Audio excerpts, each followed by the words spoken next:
நம்ம நாகப்பட்டினத்திலிருந்து காங்கேசன் துறைமுகம் இலங்கையில் உள்ள ஜஃப்னா பகுதிக்கு செல்லுது. இதை நாங்க வெகு நாட்களாக ரொம்ப எதிர்பார்த்த இந்த ஃபெரி சர்வீஸ் இன்னைக்கு இதுல பயணம் செய்யறதுல நாங்க மிக்க மகிழ்ச்சி. காரணம் நாங்க சுற்றுலாவை மேம்படுத்தும் துறையில நாங்க இங்க இருக்கோம். மக்களுக்கு ஒரு புதிய சுற்றுலா அனுபவத்தை இந்த ஃபெரி சர்வீஸ் மூலமா கொடுக்க முடியும்னு நாங்க ரொம்ப ஆழ்ந்து நம்புறோம்.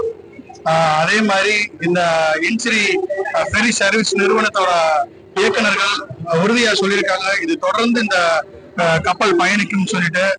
ஆகையினால நம்ம தமிழகத்தை சேர்ந்த மக்களும் பிற மாநிலத்தை சேர்ந்த மக்களும் இந்த ஃபெரி சர்வீஸை பயன்படுத்தி நம்ம தமிழர்கள் வாழ்ந்த பகுதி, வீரம் கொண்ட மண், யாழ்ப்பாண பகுதி, மட்டக்களப்பு, ஜாஃப்னா இந்த பகுதியை நம்ம போய் பார்த்து நம்ம அங்க உள்ள சுற்றுலாவை ஊக்குவித்தோம்னா நம்மை சார்ந்த தமிழ் மக்களுக்கு அது மிகவும் பயனுள்ளதாக இருக்கும்.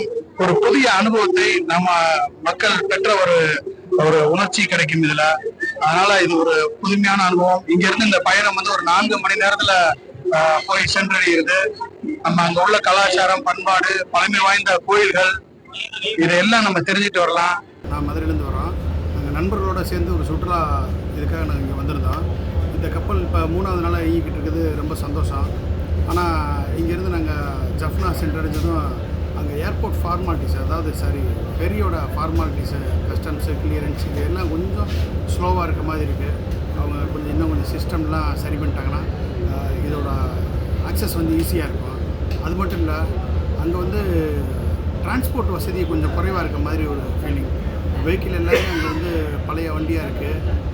அதெல்லாம் இன்னும் கொஞ்சம் அப்கிரேட் பண்ணி புதுப்பிச்சிட்டாங்கன்னா நல்லாயிருக்கும். ஒரு ப்ராப்பர் அரேஞ்ச்மெண்ட்ஸ்க்கு அங்கே இன்னும் பெரிய சப்போர்ட் இல்லாத மாதிரி ஒரு ஃபீலிங்காக இருக்குது. பட் ஆனால் அந்த ஊர் மக்கள் ரொம்ப இதை எதிர்பார்க்குறாங்க. ஜஃப்னாவோட சுற்றுலா மேம்பாட்டுக்காக அவங்க ரொம்ப மெனக்கடுறதுன்னு தெரியுது. நிறைய இடங்கள் இருக்குது, சுற்றுலா பார்க்குறதுக்கு நிறைய இடங்கள் இருக்குது. முக்கியமாக குறிப்பாக பார்த்தோம்னா ஆன்மீக சுற்றுலாவுக்கு நிறைய கோயில்கள், நம்ம வரலாற்று சிறப்பு மிக்க கோயில்கள் அங்கே நிறைய இருக்குது. அதை பார்க்குறதுக்குன்னே நம்ம ஜாஃப்னா வரலாம். அந்தளவுக்கு ரொம்ப இதாக இருக்குது. ரெஸ்டாரண்ட் வசதி, குறிப்பாக சவுத் இண்டியன் ஃபுட்டு விரும்புகிறவங்களுக்கு அங்கே ப்ராப்பரான ரெஸ்டாரண்ட் வசதி அங்கே இல்லை. ஒரு சிங்கிளாக ஃபுட்டு சாப்பிட்ற மாதிரி தான் இருக்குது தற்போதைக்கு ஒரு சூழ்நிலைக்கு. ஓகே, இருந்தாலும் அந்த ஒரு ப்ராப்பர் சவுத் இண்டியன் ரெஸ்டாரண்ட்லாம் அங்கே இருந்துச்சுன்னா இந்த சுற்றுலாவில் இன்னும் கொஞ்சம் ஒரு வசதியாக இருக்கும். அதே மாதிரி நிறைய இங்கே ஐலாண்டெல்லாம் இருக்குது. அந்த ஐலாண்டோட இதை இன்னும் கொஞ்சம் மேம்படுத்தினாங்கன்னா, இப்போ வாட்டர் ஸ்போர்ட் ஆக்டிவிட்டீஸ்லாம் சொல்லுவோம் நாங்கள். பெரும்பாலும் ஃபாரின் கண்ட்ரிலாம் போகும்போது வாட்டர் ஸ்போர்ட் ஆக்டிவிட்டி நிறைய இருக்கும். அதுக்கு ஏற்ற இடமா இருக்குது. அந்த இதை சுற்றுலாவை மேம்படுத்துறதுக்காக அந்த இலங்கை கவர்மெண்ட் அந்த பகுதியை கவனத்தில் கொண்டுக்கிட்டு வாட்டர் ஸ்போர்ட் ஆக்டிவிட்டி, அது என்டர்டெயின்மெண்ட் ஆக்டிவிட்டிலாம் நிறைய கொண்டு வந்தாங்கன்னா இதில் சுற்றுலா மேம்படும்ன்றதில் மாற்றுக்கிறதுல என்ன காரணம்னா, இப்போ நம்ம தமிழ்நாட்டிலேருந்து ஒரு குறைவான ஒரு நேரத்தை பயன்படுத்தி நம்ம அங்கே சென்றடைஞ்சிடலாம். இந்த ஃபெரி மூலமாக ஃபெரி தொடர்ந்து இருப்பேன்னு சொல்லிட்டு ஒரு நம்பிக்கை கொடுத்துருக்காங்க. இவங்க உள்ளுக்க போதுன்ற அளவுக்கு வசதிகள்லாம் இங்கே இருக்குது. நாங்கள் நண்பரோடு சேர்ந்து ஒரு நல்லா அங்கே சுற்றுலா பயணத்தை மிகவும் சந்தோஷமாக கழிச்சிருந்தோம். குறிப்பாக சொல்லணும்னா நல்லூர் முருகன் கோவில், கீரிமலை, நயினார் தீர்த்தம் இதெல்லாம் பார்க்கக்கூடிய இடம். அவ்வளோ பிரமாதமாக ரொம்ப பிரமிக்கக்கூடிய வகையில் அங்கே நம்ம தமிழ் கலாச்சாரத்தை பின்பற்றக்கூடிய கோயில்களாக எல்லாமே இருக்குது. ரொம்ப நல்லா இருக்கு. ரொம்ப நல்லா இருக்கு. கடல் நான் தூரத்துல இருந்து பாத்திருக்கேன்.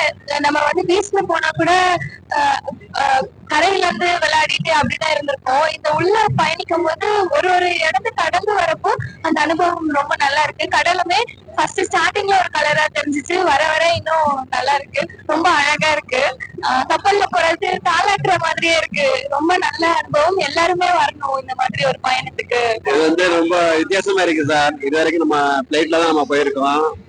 இந்த நம்ம கப்பல்ல போறது கொஞ்சம் ஒரு வித்தியாசமா இருக்கு. நல்லா இருக்கு, நல்ல அனுபவமா இருக்கு. எனக்கு கடல் அலையெல்லாம் கொஞ்சம் நம்ம எப்படின்னா ஊர்ல பக்கத்துல போயிருக்கோம். இது இந்த அளவுக்கு நம்ம தூரத்துல நம்ம இது வரைக்கும் போனது இல்ல. நடுக்கடல பார்க்கும்போது கொஞ்சம் நல்லா அழகா இருக்குது. எங்களோட இதுல பாத்தீங்கன்னா நாங்க ப்ரீ குக் பண்ற ஃபுட்ஸ் எல்லாமே நாங்க சேல் பண்ணிட்டு இருக்கோம். அப்புறம் எங்ககிட்ட என்னென்ன இருக்குன்னா, பொங்கல் இருக்கு, பிசிபெல்லாபாத் இருக்கு, ஒன்லி பிரேக்ஃபாஸ்ட் ஐட்டம் அந்த மாதிரி இருக்கு. எப்படின்னா பொங்கல் இருக்கு, லெமன் ரைஸ், சாம்பார் சாதம், பிசிபெல்லாபாத், அப்புறம் தக்காளி சாதம் இந்த மாதிரி எல்லாமே இருக்கு சார் எங்ககிட்ட. அந்த மாதிரி உங்களுக்கு இப்போ வந்து கப் நூடுல்ஸ் சாப்பிடணும் அப்படின்றதானாலும் எங்ககிட்ட இருக்கு சார். பட் ஆனா எல்லாமே ப்ரீ குக் பண்றதா சார். நூடுல்ஸ்ல பாத்தீங்கன்னா வெஜ்ஜும் இருக்கு, நான் வெஜிடேரியனும் இருக்கு. நான் வெஜிடேரியன்ல சிக்கன் கப் நூடுல்ஸ் இருக்கு, வெஜிடேரியன்ல வெஜ் கப் நூடுல்ஸ் இருக்கு சார். அப்புறம் வந்து எங்க கிட்ட டீ இருக்கு சார். டீல வந்து 3 டைப் இருக்கு, ஏலக்காய் டீ, மசாலா டீ, அப்புறம் இஞ்சி டீ, இந்த மாதிரி எல்லாம் எங்க கிட்ட இருக்கு சார்.